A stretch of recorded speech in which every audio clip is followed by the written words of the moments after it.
बिस्मिल्लाहिर्रहमानिर्रहीम, अस्सलाम वालेकुम। एक्सप्रेस न्यूज़ की स्पेशल ट्रांसमिशन वर्ल्ड कप 2023 के हवाले से। और कल पाकिस्तानी क्रिकेट टीम अपना अगला मैच वर्ल्ड कप में बांग्लादेश के खिलाफ ईडन गार्डन्स कोलकाता में खेल रही है। पाकिस्तान का ये 7वां मैच है। 6 में से 4 मैचेस पाकिस्तानी टीम हार चुकी है और कल के मैच पर बहुत कुछ डिपेंड करता है। अगर कल खुदा न खास्ता पाकिस्तान हार जाता है तो पाकिस्तान का सफ़र जो है वो वर्ल्ड कप का ख़त्म हो जाएगा। लेकिन टेक्निकली अगर कल का मैच जीता है पाकिस्तान तो एक उम्मीद की मौहूम सी शमा रोशन होगी कि शायद पाकिस्तान चला जाए अपने बकिया दोनों मैचेस न्यूजीलैंड और इंग्लैंड को हराकर। लेकिन इस पर अभी और सूरत हाल वाज़ेह होगी, क्योंकि आज श्रीलंका ने जिस अंदाज से खेला है श्रीलंका आज अफ़गानिस्तान के ख़िलाफ़, और अफ़गानिस्तान ने जिस तरह श्रीलंका को 7 विकेटों से शिकस्त दी है, उससे अफ़गानिस्तान ने भी सेमीफाइनल खेलने के चांसेस को काफ़ी रोशन कर लिया है। अफ़गानिस्तान की टीम ने 69 रन से इंग्लैंड को हराया दिल्ली में, फिर उसके बाद पाकिस्तान को चेन्नई में 8 विकेटों से हराया और आज पुणे में अफ़गानिस्तान ने श्रीलंका की टीम को 7 विकेटों से शिकस्त दी। एक तरफ तो मैचेस क्रिकेट की सूरत हाल, दूसरी तरफ पाकिस्तान के शायकीन क्रिकेट, पाकिस्तान के साबिक टेस्ट क्रिकेटर्स, क्रिकेट एडमिनिस्ट्रेटर्स, सबकी नज़रें उस जानिब चली गई हैं कि जहां पाकिस्तान की कौमी सिलेक्शन कमेटी के चेयरमैन इंज़मामुल हक ने आज मुस्तैफ़ी होने का ऐलान किया। वो मिलने गए थे पीसीबी के चेयरमैन से, पीसीबी के चेयरमैन दफ्तर में मौजूद नहीं थे। आज वज़ीर आला पंजाब मोहसिन नकवी एक तकरीब थी जहां वज़ीर आज़म अनवारुल हक काकड़ आए हुए थे, तो इंज़मामुल हक ने आज इस्तीफ़ा दे दिया। और फिर अभी कुछ देर पहले जो साया कॉरपोरेशन है कि जिस पर एतराज़ किया था ज़का अशरफ ने, एक प्लांटेड इंटरव्यू था अगर मैं कहूँ तो भेजा ना होगा, तो उस साया कॉरपोरेशन ने आज एक वजाहत भी जारी की है। तो अब पाकिस्तान क्रिकेट बोर्ड ने 5 रुकनी कमेटी बना दी है और ये कमेटी जो है तहकीकात करेगी। लेकिन दिलचस्प बात ये, इस कमेटी को अपनी तहकीकात जो है पाकिस्तान क्रिकेट बोर्ड को 5 नवंबर से पहले देनी, क्योंकि 5 नवंबर को ज़का अशरफ का टेन्योर ख़त्म हो रहा है। अब वो एक्सटेंशन मिलती है नहीं मिलती, बहुत सारे मामलात हैं। कई साबिक टेस्ट क्रिकेटर्स ये कह रहे हैं कि ये गलत हुआ, जो बाबर आजम का व्हाट्सएप मैसेज जो था वो टेलीविज़न पे चल गया, वो किसने लीक किया, कौन है उसका जिम्मेदार, पीसीबी का कोई आदमी है, कोई और बाहर का आदमी। बहुत सारी बातें हो रही हैं, इन तमाम चीज़ों पर डिस्कस करेंगे। आज के शो में हमारे साथ मौजूद हैं पाकिस्तान के फॉर्मर कैप्टन आमिर सुहेल और उनके साथ मौजूद है पाकिस्तान के साबिक टेस्ट फास्ट बॉलर मोहम्मद समी। लेकिन हम पाकिस्तान के मामलात को डिस्कस करने से पहले थोड़ा सा डिस्कस कर लेते हैं श्रीलंका और अफगानिस्तान के मैच को। अफगानिस्तान की टीम आमिर जिस तरह से परफॉर्म कर रही है, मैंने बताया 3 मैचेस जीत गई है और उम्मीद उनके लिए हो गई है कि अगर वो अपने बकिया मैचेस, उनका एक नेदरलैंड से है, एक ऑस्ट्रेलिया से है और एक न्यूजीलैंड से, अगर वो मैचेस जीत जाती है तो फिर क्या होगा? देखिए, अगर इनको कंडीशंस मिल गई, साउथ अफ्रीका से सॉरी तो चांस है चांस है। देखिए, जिस तरह आज सुबह हम लोग बात कर रहे थे कि श्रीलंका की टीम अगर 300 के करीब करती है तो अफगानिस्तान की जो प्लेयर्स है वो अपने कंफर्ट जोन से निकलेंगे। लेकिन जिस तरह ये छोटे टोटल चेज कर रहे हैं, जिस तहम्मुल का मुजाहरा कर रहे हैं, जिस प्रोफेशनल तरीके से ये अपने टोटल के ऊपर पहुंच रहे हैं, आप जितनी तारीफ करें वो कम है अफगानिस्तान की। देखिए, इनके पास वो वाला एक्सपीरियंस नहीं है, इनके पास वो वाला टैलेंट नहीं है, लेकिन they are getting the job done. और ये इस तरह आके बैटिंग कर रहे हैं, स्कोर चेज कर रहे हैं। अगेंस्ट पाकिस्तान भी देख लें और यहाँ पे भी देख लें, जैसे देवर एश्योर्ड कि यार तुम आराम से खेलना, तुम जीत जाओगे। देवर एश्योर्ड कि हम आराम से जीत जाएंगे। और देखिए, कप्तान ने इनके on the trout her match में परफॉर्मेंस दे रहे हैं। व्हेनेवर दे आर चेजिंग, कोई ना कोई कंट्रीब्यूशन वो कर रहे हैं। समी, जिस तरह से अफगानिस्तान ने टेक ऑफ किया है, अफगानिस्तान के बारे में तो ये कहा जाता था कि अफगानी बैट्समैन T20 के स्पेशलिस्ट हैं, मार धाड़ करके आउट हो जाते हैं, 50 ओवर्स पूरे नहीं खेल सकते। लेकिन किस तरीके से पाकिस्तान के खिलाफ टारगेट चेज किया, आज श्रीलंका के खिलाफ टारगेट चेज किया। आप समझते हैं जो उनका कोच है जोनाथन ट्रॉट, वो खुद भी बड़ा टेक्निकली साउंड था, इंग्लैंड से खेला, साउथ अफ्रीका में पैदा हुआ, उसके आने से भी फ़र्क पड़ा है। मेरे ख्याल में माइंड सेट चेंज हुआ है अफगानी बैट्समैनों का, बहुत ज़्यादा फ़र्क पड़ा है। अगर आप पहले 2 मैच की बात करें वर्ल्ड कप की, तो देखें हमने डिस्कस किया था कि सोच रहे हैं ये खेलने का तरीका बदल लें, कोशिश करें विकेट पे स्टे करें और एरी फेरी शॉट ना करें, क्रिकेटिंग शॉट पे डिपेंड करें। और आप देखें कि पिछला मैच भी और आज के मैच भी दोनों टीमों ने लाइटली लिया। आखिर तक ये सोचते रहे कि हाँ ये कुछ चांसेस लेंगे या एरी फेरी शॉट मार के विकेट देंगे, लेकिन बड़े तहम्मुल से उन्होंने। अगर आप स्कोर कार्ड पर नज़र डालें कि अफगानिस्तान की जानिब से और अजमतुल्लाह उमर ज़ई आमिर जो रन नहीं स्कोर कर रहे थे, आज उन्होंने भी 73 नॉट आउट है और आउट भी किया। समी कैसे देखते हैं जो 3 मिस सेंचुरियां इनकी? जी हाँ, ज़बरदस्त खेल रहे हैं। पूरा मिडिल ऑर्डर आप बात करें तो अपर ऑर्डर इनका हैवी है और मोस्टली रन कर रहा है, लेकिन अब इनके आज पहली विकेट 0 पर गिरी जब जी हाँ। रहमानुल्लाह गुरबाज आउट हुए और उसके बाद भी इन्होंने स्कोर चेस जी, अब इनका मिडिल ऑर्डर भी आप देखें कि कंसिस्टेंटली रन करता आ रहा है। पिछले मैच में रन किए, आज रन किए। फिर आप जिस तरह से कॉन्फिडेंस देखें, आप पहले देखें स्पिनर पे रिलाई करते थे, अब ये कि टॉस जीत के चेसिंग पे भी जा रहे हैं, तो एकदम मुझे कॉन्फिडेंस आया, एक बिलीव आया टीम पे कि अब सिर्फ बॉलिंग नहीं, हम ओवरऑल एज अ टीम अच्छा कर रहे हैं। लेकिन स्पिनर की बात की समी ने, आज तो उनके फास्ट बॉलर फजलुल हक फारूकी जिनको पिछले मैच में ड्रॉप कर दिया गया था, आज नूर अहमद की जगह उनको खिलाया गया और उन्होंने आज जो है वो जबरदस्त बॉलिंग की, 4 विकेट ली। ये जो फास्ट बॉलर्स ने शुरू में तो आउट किया उन्होंने, 1 विकेट ली, ओपनर को आउट किया करुणा रत्ने को, लेकिन आपको क्रेडिट फिर भी स्पिनर्स को देना होगा कि इन्होंने प्रेशर रखा, रन्स लीक नहीं किए, जिसके बाद फास्ट बॉलर्स आए और जो श्रीलंकन बैट्समैन थे वो ये सोचे कि हम लोग इनके ऊपर अटैक करके ना, और उसी में आउट तो हुए। उसी में आउट हो गए, 4 आउट कर गए। लेकिन जो मुझे इंप्रूवमेंट नजर आई है, जो बात करने वाली है वो ये है कि पहले कुछ अर्सा पहले अफगानिस्तान की team was heavily reliant on Gurbaz runs करते थे, ये कहीं ना कहीं मैच बना लेते थे। जैसे गुरबाज जल्दी आउट होते थे ये बिल्कुल फ्लैट हो जाते थे। अब जो चीज नजर आ रही है कि गुरबाज आउट भी हो रहे हैं, लेकिन इनकी टीम में अब इतना कॉन्फिडेंस और हौसला आ गया है कि ये अब जो है गुरबाज आउट भी हो जाए, बाकी के प्लेयर जो है वो प्रेशर लेके अच्छा खेल के वो टीम को जितवा रहे हैं। लेकिन आज जो आउट दिया करुणा रत्ने का, जो DRS ने आउट दिखा, हो ही नहीं सकता, बहुत सारे उस पे हो ही नहीं कॉन्ट्रोवर्सीज आ सकता रही कि है। वो वाला गेंद जो है वो जाके स्टंप्स को- स्टंप्स को लग जाता। समी आप एज अ बॉलर क्या देखते हैं, जिस तरह की ये बॉलिंग की है फजलुल हक फारूकी ने? आप आमिर सही कह रहे हैं कि शुरू में तो पहली विकेट उन्होंने करुणा रत्ने की ली, लेकिन फिर उसके बाद स्पिनर्स जो प्रेशर डाल रहे थे उसका एडवांटेज फारूकी को मिल रहा था। मुजीब ने सिर्फ 10 ओवर में 38 के करीब रन दिए। फजलुल हक फारूकी की बॉलिंग के हवाले से क्या कहेंगे? देखें, बहुत ज़बरदस्त इंप्रूविंग फास्ट बॉलर हैं। अगर ये आप देखें आमिर, ये जो रिप्ले अब देखें गेंद DRS इम्पैक्ट किधर हो रहा है, टिप्पा कहां पे पड़ा हुआ है, आउटसाइड बिल्कुल, और ये एंगल जो है, ये गेंद को इसने लेग स्टंप से काफी बार लेके और जाना ऑफ था। स्टंप नजर आ रही है इनकी। मिडिल स्टंप भी और ऑलमोस्ट आपको लेग स्टंप भी नजर आ रहा है। For the life of me I couldn't understand कि ये गेंद विकेटों के पे जाके लगेगा किस तरह। समी क्या कहेंगे इस LBW? जी हाँ, बिल्कुल। देखें, टेक्नोलॉजी की पहले बात हुई है कि नॉट 100%। अभी भी अब इस वर्ल्ड कप में आपको ज़्यादा आइडिया होगा कि काफ़ी ऐसे डिसीजन आए जहाँ टेक्नोलॉजी में फ्लॉ क्या लगा। गड़बड़ होती है वहां पर हॉकाई में कहीं? गड़बड़ तो देखें देखें, ना, ये मतलब एक बड़ा आपने- वर्ड है, लेकिन इंसान है, इंसान से गलती होती है, इंसान का बनाया हुआ है ना हॉकाई, कोई आसमान से तो नहीं है। बाद लोग इस पे इतराज करते हैं। 2011 के वर्ल्ड कप का आपको 12 साल पहले याद होगा, सचिन तेंदुलकर आउट थे, सईद अजमल की गेंद पर नहीं दिया गया, हॉकाई में बताया कि जी मिस कर रही। तो इस तरह होता है क्या? देखो, इस तरह का तो पता नहीं, लेकिन ये कि आप फ्लॉज नज़र आने लगे हैं इस टेक्नोलॉजी में। अगर आप देखें, काफ़ी ज़्यादा डिसीजन जो है वो लग रहा है कि अपोजिट साइड पे जा रहे हैं, जिस पे लग रहा है नहीं आउट वो आउट हो रहा है। तो टेक्नोलॉजी को आपको फिर रिव्यू करना पड़ेगा, हो सकता है आपको अपग्रेड करना अंपायर्स कॉल को खत्म करना पड़ेगा, आप समझते हैं? जी, क्योंकि मेरे अगर ख्याल- अंपायर्स कॉल होती है, वो जरा सा टच भी कर रही है स्टंप को, वो नॉट आउट होता है। अगर अंपायर नॉट आउट देगा तो जी हाँ, ये क्या देखें, एम्पायर कॉल को फिर न्यूट्रल करना चाहिए अगर इस तरह का DRS कर रहे हैं, क्योंकि एम्पायर की ज़रा से की भी कॉल है, अगर लग रही है विकेट को तो लग रही है, ये फिर ये क्लिक हो रही है और ये दूसरी चीज़ें ना हो। और एक ही ये है कि आप रिव्यू सिस्टम आमिर आप इस पे क्या अपना इनपुट देंगे? देखिए, cricket is a game of angles. Angles, हल्का सा एंगल इधर, हल्का सा एंगल इधर, जो आप चाहते हैं वो हो जाता है। लेकिन ये जो डिसीजन हो जाता है, ये चाहते सिर्फ फिर आपने ऐसा बड़ा खतरनाक जुमला किया जो आप चाहते मैन हैं। ऑपरेटेड है ना। अच्छा। मैन ऑपरेटेड तो है। मैन अपनी मर्जी से कर लेता है, मैं नहीं कह रहा कि मैनिपुलेट कर रहे होंगे, कर हो सकता है। लेकिन अब एरर भी हो सकता है, ह्यूमन एरर भी। लेकिन ये जो डिसीजन की हम लोग बात कर रहे हैं, और इसके बाद पहले भी काफी डिसीजन हुए, अगर तो गेंद पड़ के इस तरफ जाता तो फिर अंडरस्टैंडेबल था कि ये विकेटों को लगना है। जब वो एंगल के साथ जाए जा रहा है इस तरफ, बॉल पॉसिबली ये हिट ही नहीं कर सकता। और लेंथ देखें, अभी बॉल ने ट्रेवल कितना तो करना है। इतनी ज्यादा ह्यूमन एरर क्यों हो रही है इस वर्ल्ड कप में? बहुत हो रही हो रही है, आप माने इस बात ये को? एस्टॉनिशिंग है ना? ये एस्टॉनिशिंग है। और देखें, अभी आपने जो कहा कि अंपायर्स कॉल, मैं ये नहीं कह रहा कि आपने अंपायर्स कॉल को बिल्कुल जो है खत्म कर देना वो है। बैक करना है। अंपायर्स ने अब डिसीजन करने हाँ।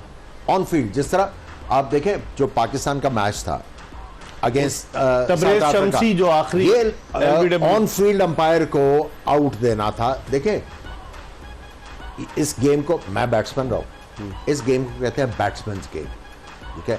वो इसलिए जो benefit of the doubt batsman को जाता है क्योंकि बॉलर के पास और चांसेस भी हैं आउट करने के, लेकिन बैट्समैन एक गेंद की मार है, सो इसीलिए बेनिफिट ऑफ द डाउट दिया जाता है। और अगर अंपायर समझता है कि गेंद विकेटों को लग रहा है, वो ऑन फील्ड आउट है, ऑन फील्ड आउट है। ये नहीं है कि अब विकेट इधर अंपायर ने नॉट आउट दिया, हालांकि विकेट को लग भी रहा है तो वो नॉट आउट है। भाई विकेट को लग रहा है, वो आउट है। हाँ, ये होना चाहिए। समी, इसमें क्या आपका इनपुट क्या है कि अगर विकेट को लग रही है गेंद तो वो आउट है। वो कहते हैं अब तो इन्होंने बना दिया कि जी वो एक जो हॉकाई बनाई है पट्टी, उस पट्टी के बाहर अगर गेंद गिरती है और जाके स्टंप से टकरा रही है, कहते हैं नॉट आउट। वो भी तो बनाया, वो तो रूल है ना, outside the leg stump pitch होगा। हाँ, बॉल का। लेकिन इस पे आप क्या कहेंगे? बिल्कुल सही कह रहे हैं। देखें, अब अगर विकेट को लग रही है और एम्पायर कॉल है आउट, तो आउट होना चाहिए। क्लिपिंग द स्टंप, ये थोड़ा सा देखें इस वर्ल्ड कप में अंपायर कॉल नॉट आउट है, विकेट को लग रही है, फिर क्या होगा? तो आउट होना चाहिए। या तो आप पूरा डिसीजन ओवरटर्न करें, फिर आप एम्पायर को इस तरह फेवर ना करें कि हल्का सा आप ये देखें, मुझे लग रहा है कहीं ना कहीं टेक्नोलॉजी एम्पायर की फेवर में, हालांकि ये होना चाहिए था क्रिकेट की फेवर में। यस, तो ये थोड़ा सा एक पॉइंट है कि ये आप क्रिकेट की फेवर में होना चाहिए, ना कि आप एम्पायर की फेवर में। तो जो क्रिकेट कमेटी रूल्स बनाती है वो भी कोई ना कोई तो इसमें देखिए, change। बात सिंपल सी है, गेम बल्ले और बैट का आपने तवाजुन लेके आना है। अब कोई पिचेस इस तरह की हैं जहां पे बॉलर्स को कुछ भी नहीं है और वहां उसके साथ ऐसा जान मार हो के वो एक चांस क्रिएट करता है, और वो भी इस तरह जो है उसको मौका ना मिले। देखिए, मैं एज ए बैट्समैन होके ये बात करूं, मैं बॉलिंग भी कर लेता था, लेकिन जो बैट एंड बॉल का जो आपने मुकाबला रखना, उसमें आपको वेरिएशंस लानी पड़ेंगी। आपने जिस तरह ये आपके सामने है, जिधर गेंद पिच हुआ, इसने कोई मेरा ख्याल है 4 या 5 यार्ड जो है ट्रेवल करना, और एंगल देखें ऐसे जा रहा है, इसने सीधा किस तरह होना है कि स्टेयरिंग लगाया हुआ है। हाँ, ये भी एक क्वेश्चन, बड़ा वैलिड क्वेश्चन है। समी, अफगानिस्तान की अगर टीम को देखें, आप समझते हैं बकिया मैच, एक साउथ अफ्रीका से मैच है इनका, एक नीदरलैंड से मैच है, एक इनका ऑस्ट्रेलिया से मैच, तो ये कर सकते हैं कुछ गड़बड़? जी हाँ, और देखो बिनिंग ट्रॉट पे हैं, 3 मैच जीत के आए, बड़ी टीमों से जीता है, तो मोरल भी आप है। फिर टेक्निकल एस्पेक्ट से देखें तो टीम आप इनकी बैलेंस भी लग रही है, कवर अप की हैं चीज़ें, मिडिल ऑर्डर फायर कर रहा है। और आप देखें स्पिनर की बात करें तो मुजीब आज इतनी ज़्यादा विकेटें नहीं ली, लेकिन दोनों इंपॉर्टेंट विकेटें ली, दोनों सेट बैट्समैन थे 40s में, और वहाँ उन्होंने जो स्ट्राइक किया है तो वो ये देखें इनिंग लंबी नहीं कर सके। 10 ओवर में सिर्फ 38 रन दिए मुजीब ने और 2 खिलाड़ियों को आउट, और वही दोनों इंपॉर्टेंट व्यक्ति थे जो 40-40 पे सेट खेल लेते, दोनों आउट हुए हैं। तो फिर इस टीम का 280 जो 290 300 को सोचा हुआ था वो 240 पे टोटल और ऑल आउट हो गई श्रीलंका की। मजे की बात है। लेकिन आमिर, अब इस परफॉर्मेंस के बाद आप कहाँ रेट कर रहे हैं अफगानिस्तान को? ये गुज़िश्ता वर्ल्ड कप्स के मुकाबले emerged as a better team, इसमें कुछ शक ही नहीं है, और फील्ड में जान मार रहे हैं। बॉलिंग आज देखिए, बॉलिंग में जो चेंज आपने देखी, इतना ज्यादा टर्न नहीं था, हल्का सा टर्न हो रहा था जब फ्लाइट कर रहे थे। आज राशिद ने भी फ्लाइट किया, आज नबी ने भी और ज्यादा स्लो बॉल किए, आज मुजीब ने भी स्लो बॉल किए, जिसकी वजह से उनको इतना बड़ा जो राशिद ने जो बोल किया, कमाल का बोल था, बिल्कुल स्लो बॉल किया, लेग स्पिन करके उसने गुगली कर दी। देखिए, आप जब आपने अच्छा ये पिक किया, राशिद जो है वो आके तेज तेज मार रहा है। अब उसको पता लग गया है कि T20 में बैट्समैन जब आपकी तरफ आ रहा है तो आपको विकेट लेने के चांसेस है, लेकिन लंबी क्रिकेट में बैट्समैन जो है वो आपको आराम आराम से अगर खेल रहा है तो आपको आउट करने के लिए प्लान करना है। इस तरह नहीं होगा कि एक ही तरह बॉलिंग करके आप T20 में भी आउट कर लें। लेग स्पिन की, फिर एग्जैक्टली ट्रैप किया उसने पूरा प्लान करके और गुगली बड़े एक्यूरेट फेंकी। हाँ, बिल्कुल। और उनको पता था कि जो धनंजय है वो इधर बहुत ज्यादा खेलते हैं स्क्वायर ऑफ द विकेट, और उनको पता था इन्होंने इस तरफ मारने जाना है, मैं हल्की सी फ्लाइट करके गुगली करता हूँ। वेरी वेल थॉट और डिसमिस। आज 100वां मैच भी था राशिद खान का। राशिद खान अरमान उनका नाम है, इस्लामिया कॉलेज पेशावर में पढ़ते थे। जब अफगान पनागज़ीन पाकिस्तान आए तो राशिद खान यहीं क्रिकेट खेले, पेशावर में सारी क्रिकेट, और अच्छे स्टूडेंट थे। फिर उसके बाद वो चले गए अफगानिस्तान, जब आ गया, और क्रिकेट बहुत अच्छी खेल रहे हैं। तो आप समझ, और कप्तानी भी उन्होंने की है, एक दफ़ा तो कप्तानी छोड़ भी दी। तो आप समझते हैं कि उनका 100 वनडे खेलना अफगानिस्तान के यंगस्टर्स के लिए मोटिवेशन का सबब बन सकता है? बिल्कुल मोटिवेशन का सबब बनेगा और थ्रू आउट जिस तरह उन्होंने कैरी किया है अपना आपको, ना सिर्फ वनडे में, T20 में, all over of the league, तो ये एक ब्रांड है, इंस्पिरेशन है अपने आने वाले यंगस्टरों के लिए। और आप देखें कि किस तरह सपोर्ट करते हैं। आप अफगानिस्तान की टीम देखें, नबी भी कप्तान रहे हैं, राशिद भी रहे हैं, और अब ये सारा जितना एक्सपीरियंस था इनका अब इनकी टीम में थोड़ा झलक रहा है और टीम इसीलिए इनकी अब बैलेंस हुई है। और अब राशिद खान ने भी रियलाइज़ किया, देखें पहले ये करते थे कि बहुत ज़्यादा कोशिश करते थे कि स्पिनर से आउट करें, 2-4 करें, अब इनकी टीम का थोड़ा बैलेंस लगा है तो थोड़ा सा कूल डाउन हुआ है। बॉलर्स भी आउट कर रहे हैं, तो अब इनकी बॉलिंग में निखार आना शुरू हुआ है। दोबारा से जो थोड़ा सा कोशिश कर रहे थे कि हर बॉल पे विकेट लें, अब थोड़ा प्लानिंग और आमिर अगर हम दोनों एस्पेक्ट में पेशेंस आ गई, बॉलिंग में भी और बैटिंग बैटिंग में, ये बड़ा बैटिंग वाला खास तौर से वो बड़ा इंपॉर्टेंट दोनों में पेशेंस आ गई, क्योंकि बॉलिंग में तो फिर भी वो कुछ विकेट लेने का चांस होता है, बैटिंग में तो एक गेंद पर आपकी विकेट गई तो फिर गई। आपने जो क्वेश्चन किया ना, और समी ने भी उसका पूरा जवाब दे दिया, लेकिन मैं समझ रहा हूँ कि अगर इनको आउटराइट टर्निंग विकेट मिल गई तो ये तबाही मचा देंगे, ये कर सकते हैं। और देखें ऑस्ट्रेलिया की इस वक्त स्ट्रेंथ क्या है कि उनके ओपनर्स आके मार रहे हैं।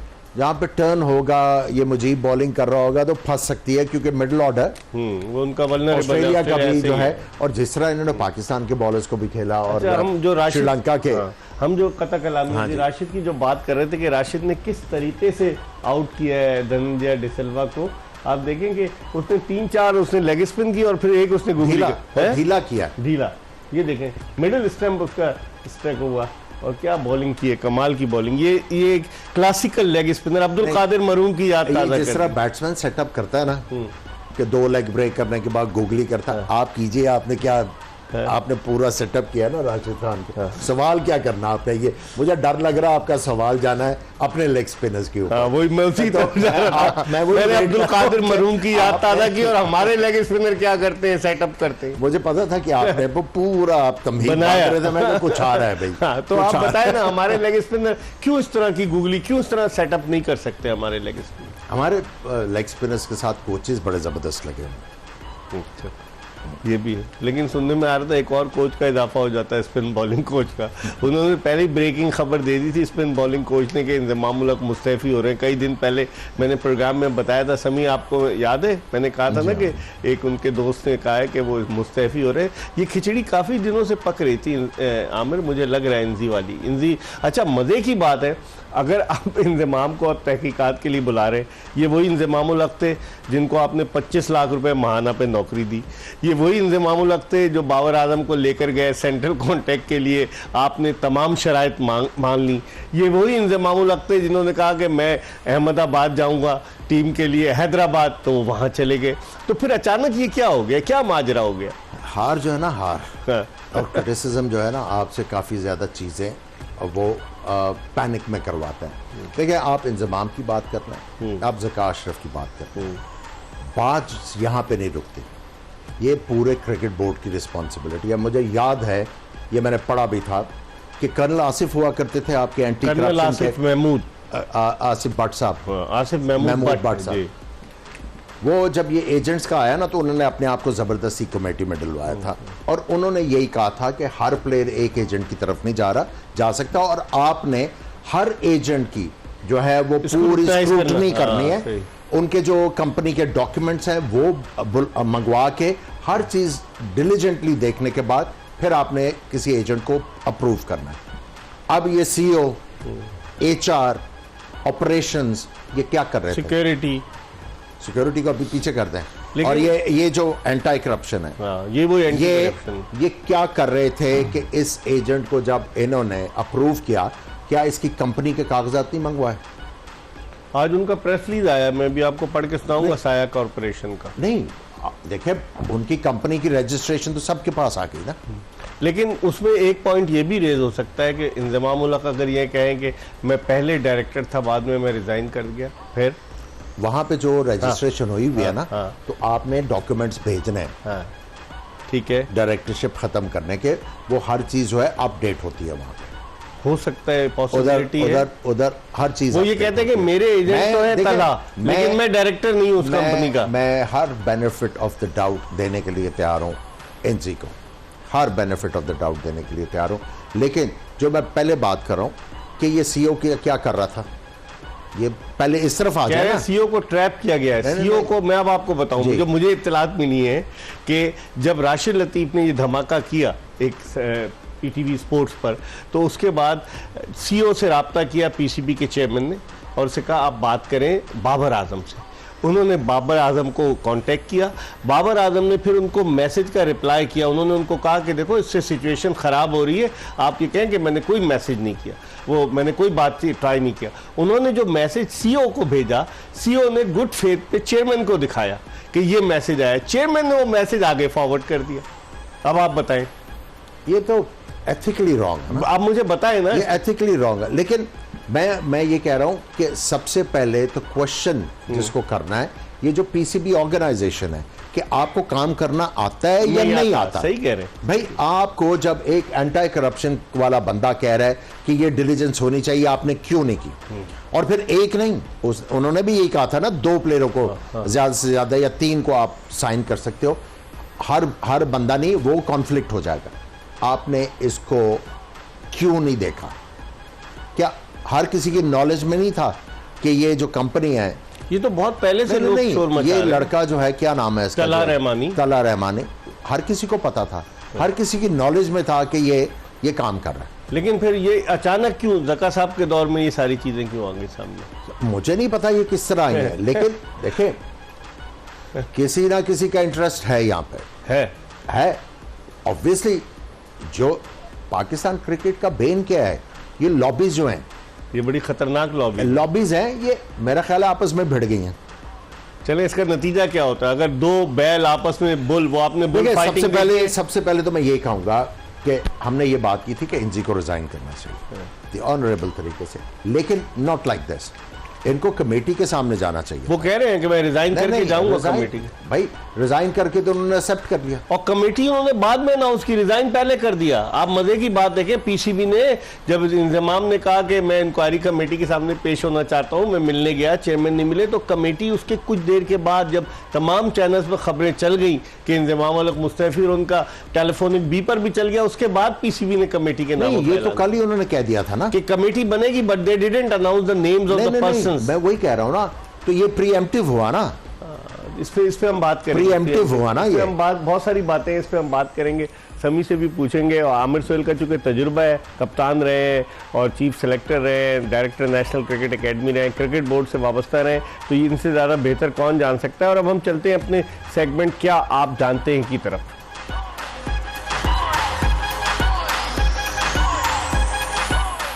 किस पाकिस्तानी बैट्समैन ने वनडे में, अब ये बल्लेबाज लिख रहे हैं, किस पाकिस्तानी बैट्समैन ने वनडे में एक इनिंग्स में सबसे ज़्यादा रन्स बनाए? फ़खर जमान, इमरान नज़ीर, सईद अनवर, बाबर आजम।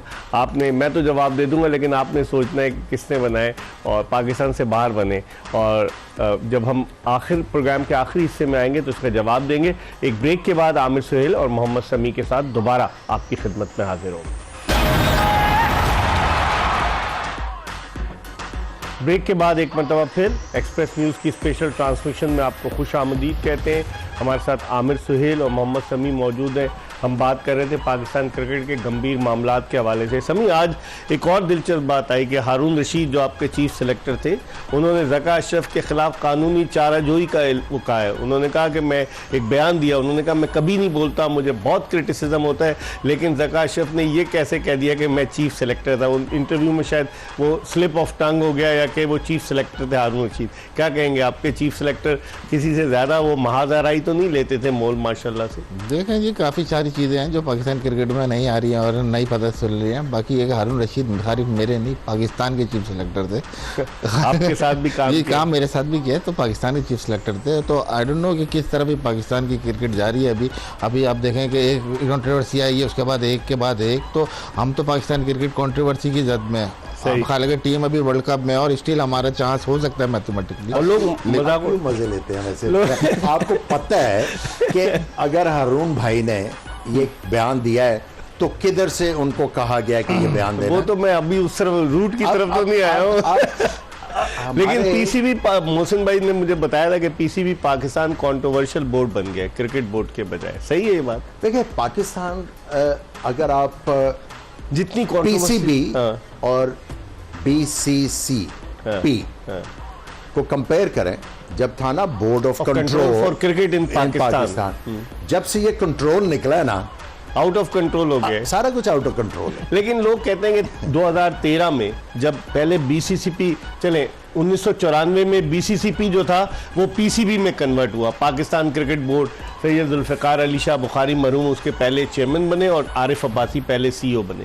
फिर उसके बाद लोग कह रहे हैं कि जब से पाकिस्तान क्रिकेट बोर्ड में 2013 के बाद से ये सिलसिला शुरू हुआ कि पेट्रन पहले सदर मुमलिकत होते थे, जब से 1948 से मियाँ इफ्तिखार ममडोट के उससे, और जब से 2013 में सेठी साहब ने आकर पेट्रन नवाज शरीफ साहब को बनाया, उन्होंने रूल चेंज किया कि अब प्राइम मिनिस्टर जो है वो पेट्रन इन चीफ होगा क्रिकेट बोर्ड का। और उन्होंने ये वजाहत दी कि चूंकि वजीर आजम साहब एक फर्स्ट क्लास मैच खेले हुए हैं, उनको क्रिकेट से दिलचस्पी है, तो इसलिए उसके बाद से नहीं आप समझ, नवाज शरीफ आए सेठी को लगाया उन्होंने, जब पीपल्स पार्टी की गवर्नमेंट आई एजाज भट्ट को लगाया, इमरान खान की गवर्नमेंट आई एहसान मानी रमीज राजा को लगाया, तो उसके बाद से आप समझते हैं अपॉइंटमेंट्स पॉलिटिकल बेसिस पे होना शुरू हुए। देखिए, जब आप प्रेसिडेंट ऑफ पाकिस्तान की बात करते हैं ना, वो न्यूट्रल होते हैं ना, कहते हैं।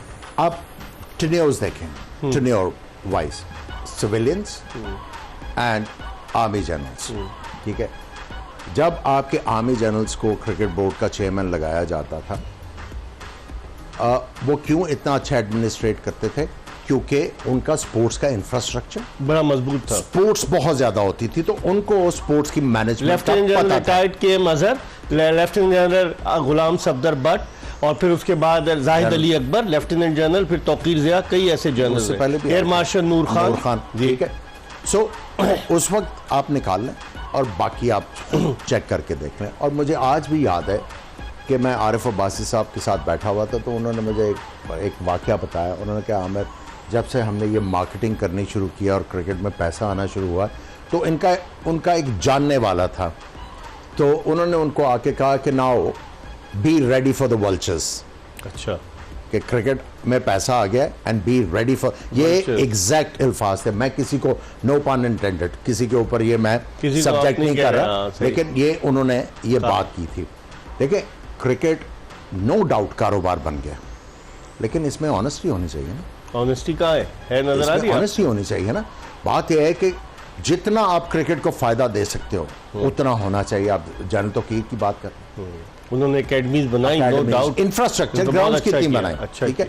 जो अच्छे काम है वो देखें, आरिफ अब्बासी साहब के काम देखते हैं। उस वक्त एजाज भट्ट साहब सेक्रेटरी हुआ करते थे, आपकी क्रिकेट कहाँ पे वर्ल्ड कप कराया आरिफ अब्बासी, हसीब हसन मरूम ने मिलकर, उसके बाद खालिद महमूद साहब थे। अब देखें इन लोगों के काम क्या थे, and if you compare it with Zaka Ashraf, नहीं ज़का अशरफ नहीं, बाकियों के साथ भी देखिए। आपने अभी बात की ना, अब जब आप पॉलिटिकल अपॉइंटी कर रहे हो तो फिर यही होगा। अब देखें ना, एक जर्नलिस्ट है, वो अपने जर्नलिज्म का फायदा उठा के अगर क्रिकेट बोर्ड का चेयरमैन बनता है, एक चीफ जस्टिस, ठीक है, आप मुझे बताएं, मैं वही कह रहा हूं ना। फिर ये चीजें अगर होंगी, अफर्मेशंस होंगी, तो फिर जो है बिजनेसमैन भी बन जाते हैं, चीफ जस्टिस भी बन गए, डॉक्टर भी बन गए, ये ब्यूरोक्रेट भी बन गए। सब्जेक्ट है, इस पे बात करेंगे आमिर, लेकिन इस वक्त हम एक ब्रेक की तरफ बढ़ रहे हैं, और ब्रेक के बाद जोश जगाते में आमिर सुहेल और मोहम्मद समी के साथ दोबारा आपको ज्वाइन करेंगे। ब्रेक के बाद एक मरतबा फिर पाकिस्तान के दो former test cricketers Aamir Sohail और मोहम्मद समी के साथ शो में आपको खुशामदीद कहते हैं। पाकिस्तान क्रिकेट में जो बहरान आया हुआ है, कल पाकिस्तानी टीम ने मैच खेलना है और आज मुख्तलिफ किस्म की खबरें चल रही हैं, और आज ट्रेंड चल रहा था सोशल मीडिया पे कि शेम ऑन ज़का अशरफ, कि सारा ब्लेम ज़का अशरफ की तरफ चला गया कि वो जो बाबर आजम का, क्योंकि बाबर आजम की फ़ैन फॉलोइंग ज़बरदस्त है, और आप एकदम से किसी एक प्लेयर को धड़ाम से नीचे गिराने की कोशिश करेंगे तो बाबर आजम के चाहने वालों ने वो ट्रेंड बनाया, और वो ट्रेंड पूरे पाकिस्तान में बहुत ज़्यादा चला। मोहम्मद समी से पूछते हैं, मोहम्मद समी, इस तरह से जो पाकिस्तान क्रिकेट की रुसवाई हो रही है, इस तरह की जो कॉन्ट्रोवर्सीज आई हैं, इससे टीम की कारकर्दगी पर कितना फ़र्क पड़ेगा? कल मैच खेलना है उन्हें बांग्लादेश के खिलाफ। बहुत ज़्यादा फ़र्क पड़ेगा। सबसे पहले तो इस तरह के देखें मैसेज आना अनएथिकल है, फिर आप क्रिकेट बोर्ड का कोड ऑफ कंडक्ट है, बेशक आप सेंट्रल कॉन्ट्रैक्ट में हो नहीं हो, इवन बोर्ड के एम्प्लॉय तक के पास भी जो है ना आपका कोड ऑफ कंडक्ट होता है जो साइन शुरू होता है। एक सीक्रेसी होती है, प्राइवेसी होती है, किसी की प्राइवेट आप मैसेजेस आप इस तरह आके मीडिया पे, ये बहुत बुरी बात है। फिर इस तरह बाबर आजम को टारगेट किया गया और जिस तरह से अकेला छोड़ा गया, अभी भी 3 मैच बाकी हैं, मैथमेटिकली हम पहुंच सकते हैं, लेकिन ऐसा लग रहा है कि पूरा क्रिकेट बोर्ड एक तरफ खड़ा हुआ है और आपका कप्तान, एक टीम एक तरफ बेसहारा खड़ी हुई है। तो देखें ये दिस इज रॉन्ग। सही, ये बड़ी अच्छी बात की इन्होंने आमिर कि एक कप्तान और टीम एक तरफ और क्रिकेट बोर्ड जो एक तरफ, बस गिरा दो किसी तरीके। पहले शो से सिर्फ यहाँ पे हम लोग बैठ के बाबर आजम को बैक कर रहे थे, वरना बाकी लोग तो गिराने के चक्कर में थे हम बैक कर रहे थे। हाँ, जो अगर प्लेयर गलत कर रहा था हम आइडेंटिफाई कर रहे थे, इसलिए कर रहे थे कि भाई पाकिस्तान की टीम वर्ल्ड कप खेलने गई है, कोई छोटा टूर्नामेंट नहीं है, सारी दुनिया 4 साल में आता है टूर्नामेंट, सारी दुनिया की नजरें इसके ऊपर है। जो भी अब आपने भेज दिया उसके साथ गुजारा करें और होप करें कि ये अच्छा परफॉर्म करे। पहले दिन से बाबर आजम, कप्तान हटाओ, कप्तान हटाओ, कप्तान उठाओ, आपने सारी टीम जो है उसका मोराल ही गिरा दिया। एक कप्तान ने लड़कों से अथॉरिटी के साथ एट टाइम्स काम लेना होता और है, उधर पीछे भी प्यार से काम लेना होता है। कप्तान ने प्लेयर से 100% लेना है। अगर वो अपने राइट फ्रेम ऑफ माइंड में नहीं होगा और प्लेयर उसको रिस्पेक्ट नहीं कर रहे, फिर क्या होगा? What do you expect? मैं इसीलिए भी कल भी और परसों ये कह रहा था, ये वो टाइम है जहां पे चेयरमैन पाकिस्तान जो मैनेजमेंट कमेटी है, खामोशी इख्तियार कर लेनी चाहिए। अब उन्हें नहीं जाना चाहिए था, इस वक्त उन्हें जाना चाहिए था, पहले अहमदाबाद। मैं कल भी यही कह रहा था, अभी 3 मैच बाकी हैं।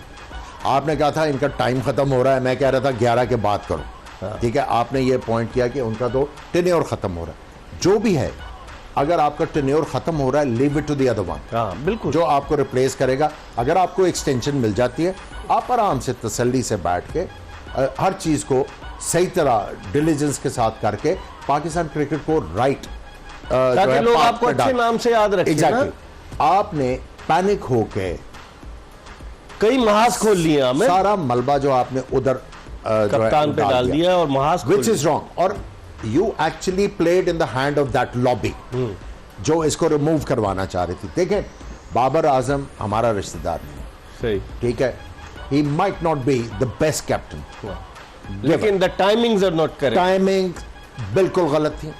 आपने कप्तान का जो एक साइकोलॉजिकल एज होता है वो खत्म कर दिया आपने। ये जो मीडिया के ऊपर क्रिटिसिज्म, उसके बाद व्हाट्सएप मैसेज लीक होना, आप मुझे बताएं ये कहाँ दुनिया में कहीं नहीं होता, ये सिर्फ पाकिस्तान में होता है समी दुनिया अच्छा, में। एक सेकंड, चले मान लिया कि उनको किसी ने ये वाला दे दिया, ये मैसेज जिसने ये लीक किया है उसको टाइमिंग का पता था कि टाइमिंग्स कितने गलत है।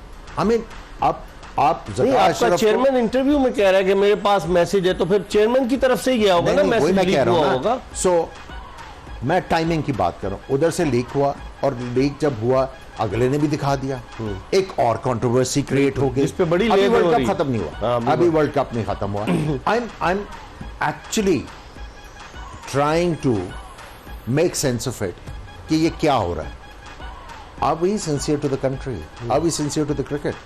आपने हर्षा भोसले का देखा क्या उसने लिखा है, उसने क्या कहा है? कॉमिकल, सब हमारा मजाक उड़ा रहे हैं। हम एक ब्रेक की तरफ बढ़ रहे हैं, प्रोग्राम का आखिरी ब्रेक है, ब्रेक के बाद वापस आएंगे तो मोहम्मद शमी, पूरी दुनिया में इन्होंने क्रिकेट खेली, इनसे पूछेंगे कि जिस तरह पाकिस्तान क्रिकेट की रुसवाई बदनामी हो रही, क्या कहीं दुनिया में ऐसा देखा है किसी ने? आज कई साबिक टेस्ट क्रिकेटर्स ने, चाहे वो शाहिद आफरीदी हो, इवन वकार यूनुस, उसके अलावा कई क्रिकेटर्स ने जो है ना वो इसको क्रिटिसाइज किया है। अजहर अली, बासित अली, किस किस के नाम लूँ जिन्होंने कहा है कि ये गलत है कि इस तरह से व्हाट्सएप मैसेज जो लीक हुआ, इस तरह से अपने कप्तान को आप डिमोरलाइज कर रहे हैं during the world cup, which is absolutely wrong. हम एक ब्रेक की तरफ बढ़ रहे हैं और ब्रेक के बाद दोबारा आपको ज्वाइन करें। जोश जगादे में प्रोग्राम के आखिरी ब्रेक के बाद एक मरतबा फिर आपको खुशामदीद कहते हैं। पाकिस्तान क्रिकेट के मामलात ही इतने हैं कि हम दरिया को कूजे में बंद करने की कोशिश कर रहे हैं, लेकिन ये मामलात ख़त्म होने का नाम ही नहीं ले रहे। इतनी सारी कंट्रोवर्सीज हो गई हैं कि क्या करें। समी, आपने कहीं देखा, आपने पूरी दुनिया में, अब आप देखें इंग्लैंड की क्रिकेट टीम की परफॉर्मेंस कितनी मायूस कुन है। क्या वहाँ पर कोई उनके ECB के चेयरमैन ने कोई बयान दिया कि हम बुला रहे हैं चीफ सेलेक्टर को, हम कप्तान के बारे में सोच रहे हैं कभी? और उसके अलावा दीगर टीमों को देख लें, उनकी परफॉर्मेंस जिनकी ख़राब रही, क्या उनके क्रिकेट बोर्ड ने ऐसा किया? कभी नहीं। देखें, कभी ऐसा नहीं हुआ कि ड्यूरिंग द टूर्नामेंट इस तरह हो। देखें, परफॉर्मेंस अच्छी बुरी दुनिया भर में चलता है कि आप प्लेयर कप्तान रिप्लेस करते हैं, टीमें रिप्लेस करते हैं, एक जनरल प्रोसीजर है। लेकिन इसको हाईलाइट करके इतना इशू किया गया तो मेरी समझ से टूर्नामेंट के दौरान असल चीज़ ये देखिए, असल में तो PCB की अपनी कमजोरियां हैं। आप याद करें 2010 स्पॉट फिक्सिंग स्कैंडल हुआ था, उसमें भी प्लेयर एजेंटों का बहुत नाम था, बहुत अमल दखल था। तो PCB ने क्या सीखा? आज 12-13 साल बाद भी आप देखें एजेंट के मसले नहीं सॉल्व कर रहे। तो PCB का अपना होमवर्क नहीं है, अपने उन्होंने प्रायोरिटी नहीं रखी कि कहाँ हमने काम करना है। तो ये वेरी गुड पॉइंट। देखें, समी ने बड़ी पते की बात की है कि आपको 2012 था 10 ये देखना पड़ा, फिर वही आप बैक टू स्क्वायर वन। इसमें देखें, इंजी ने कर दिया रिज़ाइन। हालांकि मैं चाहता था कि वो रिज़ाइन जो है कमेटी के सामने पेश होने के बाद अगर कोई इस तरह की कोई होती है तो रिज़ाइन करे। अदरवाइज रिज़ाइन भी क्या, अगर वो क्लियर भी होते तो कहते हैं कि मैं ये काम करना ही नहीं चाहता, नहीं करूंगा। हाँ, सही। आपने मेरी इंटेग्रिटी को चैलेंज किया, मैं ये काम करना ही नहीं चाहता। I don't want to be part of this. ठीक है, इंजमाम का तो हो गया। सबसे पहले जो फायर होता है ना, वो आपका CEO है सबसे पहले। उसके बाद तो खुद ट्रैप किया लोग कह रहे हैं। उसके बाद जो बारी आती है जो एंटी करप्शन का है, HR, ये सब ने, और आपका लीगल जो है डिपार्टमेंट, और ये आपके CEO लीगल डिपार्टमेंट में थे ना पहले, वकील हैं बाय द वे, बैरिस्टर है, इंग्लैंड से करके आए हैं। सो इन्होंने हर चीज़ जो है प्रिम एंड प्रॉपर करनी थी। लेकिन एक बात मैं कता, लोग आज जो बातें कर रहे थे कि वो कह रहे हैं उनको ट्रैप किया गया। किनको? CEO को, कि CEO से मैसेज लिया गया और मैसेज आगे फॉरवर्ड कर दिया गया, तो CEO का क्या कसूर है? नहीं, हम बात करें दूसरे इशू की। अच्छा, हम ये इस इशू की बात नहीं कर रहे कि आप मैनेजमेंट की बात कर रहे जो हैं। मैसेज जो गया, मैं ये जो कर्नल आसिफ साहब ने जब ये कहा था कि आपने डिलीजेंस करनी है, आपने डॉक्यूमेंट्स लेके, एक कंपनी जब तक आप सेटिस्फाई नहीं होगे आपने उसको एक्रीडेट नहीं करना, आपने ये किया, तो ये किसका जॉब था? Legal, CEO, HR। इन्होंने क्या डिलीजेंस की? नहीं हुआ।